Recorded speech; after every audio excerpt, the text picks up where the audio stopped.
you very much and kind introduction.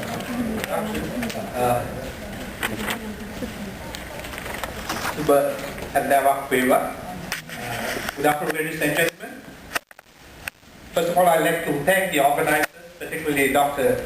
Anu Singh of the Heart and Stroke Foundation of Ontario and Ashwini Aberford of the Ottawa Public Health for kindly inviting me to participate in this today's symposium and your presentation on the role of fats and oils in health and disease. So in my presentation today, I would like to discuss with you the current scientific thinking on the health effects of dietary fats, as well as I'm going to show some slides from our Department of Health Canada on the levels of dietary fat and fatty acids in the Canadian diet.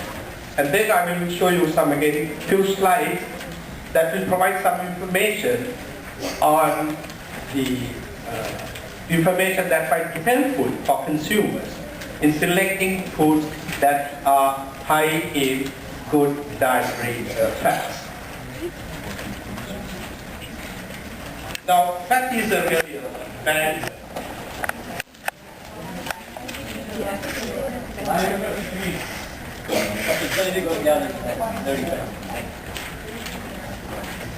So most of the people, consumers think fat is not a good thing to have. Fat is going to make us fat.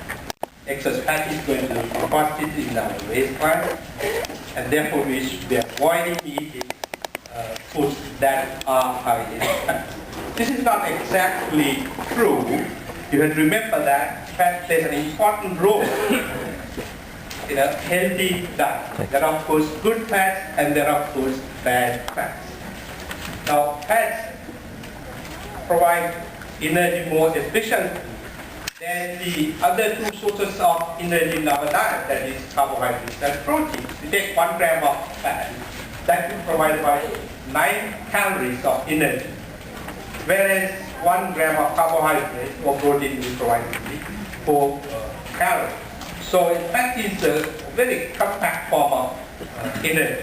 So if you're trying to eat both carbohydrates and protein, you have to eat quite a large amount of food. So fat is important, fat we should have it in our diet. And also, there are certain fats that could provide 2 essential fatty acids. These are called the omega-6 and omega-3 fatty acids. We have to have them in our diet. We cannot make them ourselves. And these 2 series of polyunsaturates, omega-6 and omega-3, they are required for maintaining our cell structure. We have to have a good cell structure for transporting nutrients and oxygen to various tissues and muscles. And also, the 2 essential fatty acids, omega-6 and omega-3, are involved in a variety of physiological processes, including modulating blood protein regulation, inflammation, in general, maintaining good blood chemistry. And also, the omega-6 and omega-3 fatty acids are important, particularly for infants, for their development of brain, retina, and the central nervous system. And for adults, we have to have both omega-6 and omega-3 for maintaining a good healthy heart. Now, in addition, of course, fat helps your body absorb various types of micronutrients, particularly the fat-soluble vitamins, A, D, E, and also carotenoids. These, in turn, play a role in our health. So, what are fats? And what are oils? Chemically, of course, they are the same. There's no difference between the 2. But however, physically, it's slightly different. Fat is a lipid that solid at room temperature, whereas oil is a lipid at room temperature. And they are mainly composed of fatty acids. For 99 or 99.5% 5% of the total weight of fat is due to fatty acids. The balance, 0.5%, is due to cholesterol and the fat-soluble vitamins. So the composition of the fat, the fatty acid composition, more or less determines its various properties, physical properties, chemical properties, as well as its effect on health and disease. Now, researchers have discovered at least 500 different fatty acids in nature. And fortunately, our normal fats, if you take something like canola oil or soybean oil, that may have only about 10 different fatty acids. And these fatty acids can be categorized into 4 groups: saturated, monounsaturated, polyunsaturated.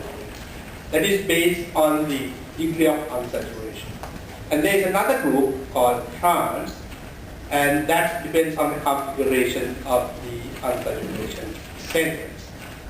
Now, most fats, of course, fats and oils contain a mixture of all 4.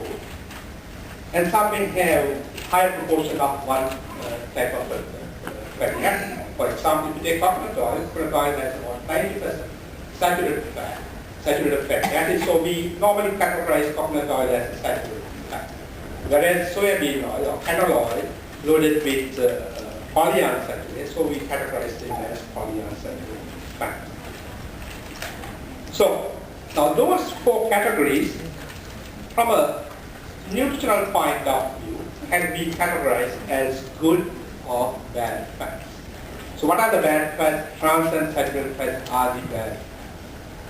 Whereas the unsaturated ones, there are 2 classes of unsaturated, polyunsaturated and monounsaturated. They are the good ones. So they are the ones that we should have in our diet. So why we consider them as trans and saturated as bad fats, whereas the polyunsaturated or in general the unsaturated fats are good ones? Because they have different effects on the risk factors for coronary heart disease. Now in this slide I have given some of the blood lipid risk factors for coronary heart disease. LDL cholesterol, HDL cholesterol, and the ratio of total cholesterol to HDL cholesterol. There's only one type of cholesterol, but depending on the mode of transportation within the circulation, I would say, we could have 2 types. There are more than 2, but for a lay audience, I will classify them into just 2 categories. One is called LDL cholesterol, and earlier speaker talked about this one. And that's, of course, in lay person's terms, the bad cholesterol. And generally, LDL cholesterol should be less than about 140 milligrams per deciliter for a good, healthy heart. And HDL cholesterol, that's the good cholesterol, should be more than 40 milligrams per deciliter or more than 1 mole per liter. And the ratio of total cholesterol to HDL cholesterol should be less than 5. So if you take those 4 categories of fats, trans, T stands for trans there, S for saturates, M for monounsaturates, and P for polyunsaturates. You see on that graph, trans and saturated fat can increase the level of blood levels of LDL cholesterol, whereas monounsaturated and polyunsaturated can decrease LDL cholesterol. Between monounsaturated and polyunsaturated can increase LDL cholesterol levels to a greater extent than monounsaturated. So trans and saturated are the bad ones. Then again, if you compare trans and saturated, trans fats are the worst ones. Now you move on to HDL cholesterol. HDL cholesterol is out of the 4 only trans can decrease HDL cholesterol.